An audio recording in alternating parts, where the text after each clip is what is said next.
Hello, welcome to my new video about factions. We got factions again. It's been a while since I made a video about factions.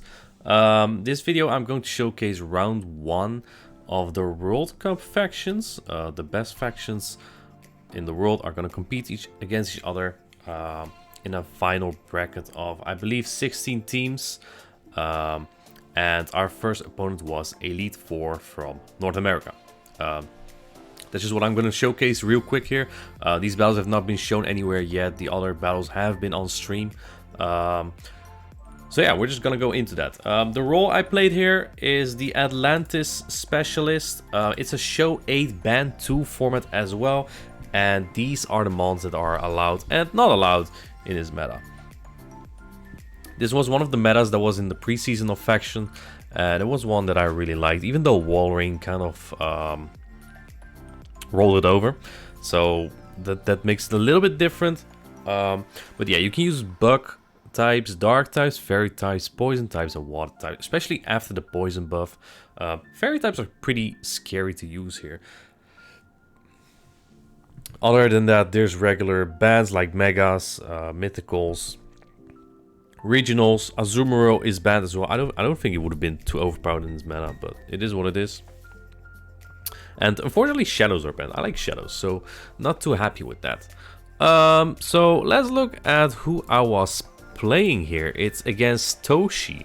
You may know him. He's been around in Sylph, GPL, and as a streamer for a while. And these are our teams. His team's actually very balanced. Let's take a look what he got. He got a couple annoying core breakers in Wormadan, Fortress, Jellicent, Zweilaus. Those are kind of like, I wouldn't say spies in Atlantis, but also they're like the things that are core breakers. Like Wormadan walls every ice type. It's and the poison types, right? It's an annoying Pokemon, and Zweilaus does very well against water types, does fine against darks, some poison types it can take it on, and especially the 2 shield matchups are pretty good, except if you run into a Charmer. So there's that. Fortress is an interesting pick. I'm by far not convinced of Fortress. I think it's actually a really bad Pokemon. I'm sorry, Speedy Chief, I know you love it, but its best fast move is Bug Bite, and its best charge move I believe is Earthquake, which is very expensive. Takes a while to get with Bug Bite, and the other charge moves you have are Mirror Shot, Sand Tomb. What's the other one? Yeah, Mirror Shot, Sand Tomb, and Rock Tomb. Those are all like Rock Tomb's actually pretty expensive. Those are all expensive. And not really high damage, so yeah, I'm not convinced by Fortress, but it can be an interesting core breaker, right?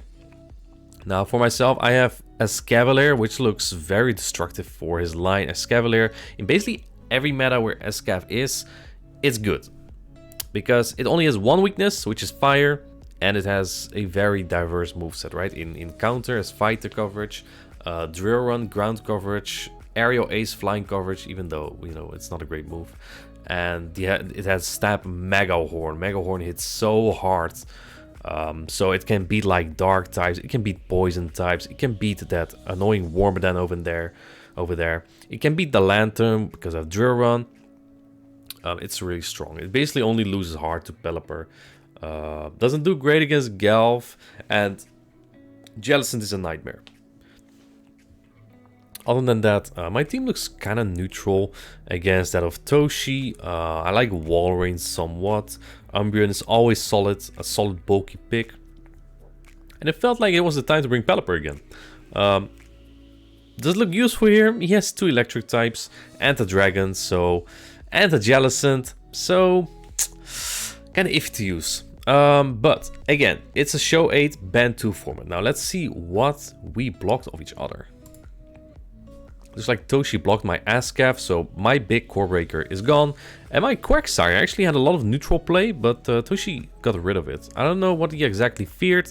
Maybe he wanted to make his Ariados, Galvantula, and Lantern strong, because those are things that Quagsire consistently beats. Yeah, interesting. I banned the Zweilau simply because it's very strong against most of my things, especially if it would ban my Ascaf. Maybe he would even ban my Ariados as well. I would be in big trouble if that Zweilaus would still be running around.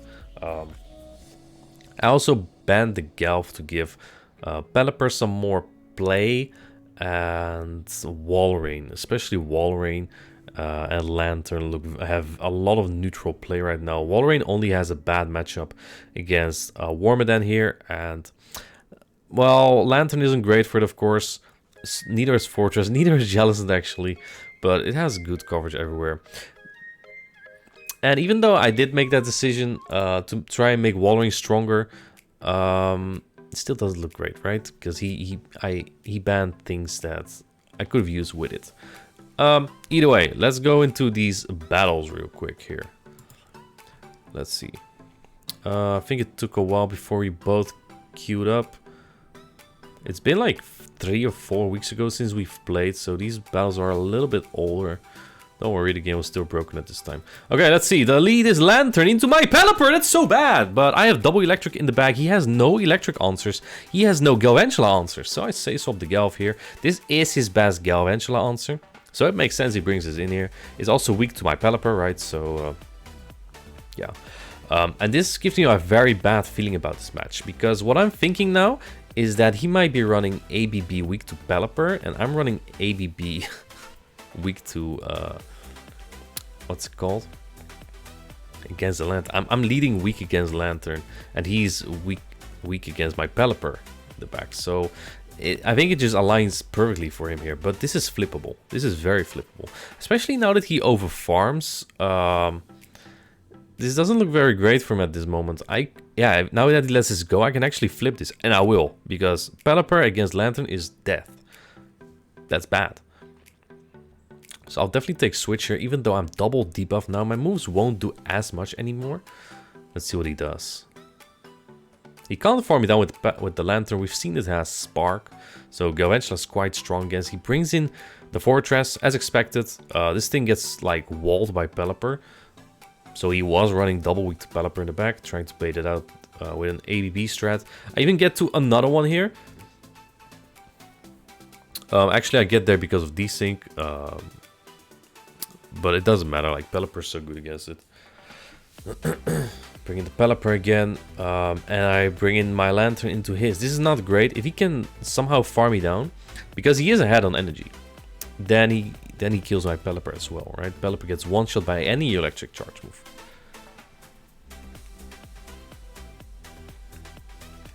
Now the Thunderbolt coming through. Yeah, as you can see, he is a little bit healthier. He already has a charge move here. I have a really good ranked Lantern. And I need that to come through for me here. 2 off. We barely get there. Barely. I think this is like a rank 11 Lantern. And that's exactly what I needed. Because 1 HP more damage and I lose that.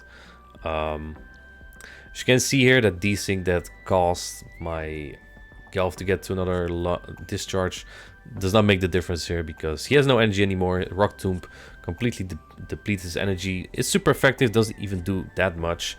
And I would still finish him off with the Pelipper. Let's go into the next battle here. Oops, here we go. This is not the same battle, I promise. But I do lead Pelipper into Lantern again, and he anticipates my swap immediately, in expecting the Gelf. But this time I say swap the Lantern. Just seeing what he will do. This is still not perfect for me. Ariados kind of wins. Ariados wins pretty much every neutral 2-shields matchup. Just because it keeps debuffing. And that's what he's doing right now. And Hydro still may have killed him there or bring him into farm down range. Looks like Toshi does want to keep Switch this time, which is smart. You don't want to lose Switch. And I miscount here. I just miscounted. I looked back at it later. I thought, did he get to cross poison at 3? But no, I just miscounted. So I guess I don't get my Thunderbolt off there now. And I'll have to eat 1 or 2 moves here. Cross poison still does quite some damage, which is not great. He gets the boost. Now I have to throw my move. Otherwise he might kill me. And I don't want that. I want to keep this Pelipper alive, even if it's just a little bit. It might be useful later. The Lantern comes back in. I farm to a move. Might be useful later. Bringing my Gelf to sweep. And in comes the Fortress. This is not a bad matchup for Gelf. But he's going to keep debuffing me. I'm going to keep debuffing him. This is basically where you're going to see how much the false moves make a difference here. I'll shoot anything at this point. I need to keep my Gelf as healthy as possible. Even though I'll probably die to a Thunderbolt later, right? So I'll throw another lunge. This might be a misplay because there's no way he shields. But he does shield! At the moment I threw that move, I actually expected him to... do I shield this? I do. I'm not sure if it was necessary, but it's fine. Yeah, I thought at the time he would keep his shields for Lantern, but he didn't. Now I can go straight lunge here. My defense is debuffed. My attack is not, however. So this still does full damage. And I get to another lunge. I'm actually sure he had the Thunderbolt there. But yeah, it worked for me. That brings him very low. This Volt Switch will bring him into Weather Ball range. And I have a Weather Ball loaded. He can't stack 2 moves, so he needs at least 2 sparks for the next move. And that wins me this game. I think if he threw the Thunderbolt earlier, I don't get to my next lunge. And I'll need a Hurricane to kill, right? I'm not sure if I would have gotten there. Let's go to the last battle. It's actually a rank 68 Lantern. I guess the better one is my other one. Still a good one, though. Let's see. Here we go. The last battle. Umbreon into Lantern again! Is he running the same team 3 times? That'd be crazy. I bring the Walrein this time with the Pelipper in the back. Since I have Pelipper in the back, I'm very happy to see this thing here. And I run Psychic on my Umbreon. I have 2 rank 3 Umbreons of the same CP. And he has no Dark types anymore since I banned the Zweilous. So I can run Psychic just in case he brings the Ariados again, which he might. Go straight for the Hydro. Umbreon can take it easily. And I get the fake CMP here. I shouldn't, but yeah. It doesn't matter in the end. I'm not planning on shielding here anyway. I'm waiting a turn there just to see if he tries to catch, because he might be playing some ABB line again. But he's staying in, which is very surprising. At this point, I'm thinking he's not running the same line, because then he would just die to Pelipper right now. Barely survive. I'll swap because if this Ariados, I want to clear my debuffs later. Wait! No, that's a different Bug Steel type. Not the one I was expecting here. I'll go for a Weather Ball here. They might shield this if they're weak to Pelipper in the back. Some desync. They don't shield, so maybe they're strong against Pelipper in the back? Could be the back. Maybe the Jellicent or something? Because... Or is this the Pokemon that was weak to Umbreon? Maybe his own Pelipper? I don't know. I survived this. Every charge is resisted. Pelipper is pretty fragile though, so... Maybe I should not have thrown this, because now he gets farm. On the other hand, now he doesn't have a catch, right? He has 1 Pokemon left, and it is the Ariados. I let him farm me down so I can clear my debuff later, and I am prepared for that Wormadam with my Walrein, because I have Waterfall Walrein.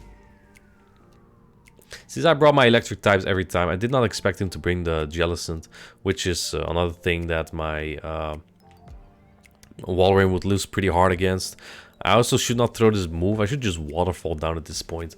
It's just gonna be a false move beatdown. He's trying to deny my move here. He snuck 1, and now I get 1 back, so that's nice. I no-shield that exact move, just in case he will boost there. I tried to catch and throw a foul play, but I failed to, and I know I survive a lunge here, so I'll still no-shield. Cross Poison would do slightly more. So let's say he boosts and then throws another one. I would lose, right? So I didn't want to shield there just yet. If he has 2 moves, I'd even desync. So if he can get there in his next one, but he wasn't there, and that wins me this game. That gives me a sweet trio. In the end, we won 12-9 against the E4. They were all crazy battles, really good players. So even though I trio here, I definitely didn't see it as something that was coming, right? It was not easy to do. Very fortunate for me. Atlantis went pretty well for me. I had a good score. I would like to say more, but the finals, at the moment of recording and uploading this video, the finals have not been revealed yet, so I can't say anything about my score there. But I liked Atlantis, playing Atlantis again, and yeah, maybe we'll make more faction videos in the future. I hope you liked the video, and have a good one.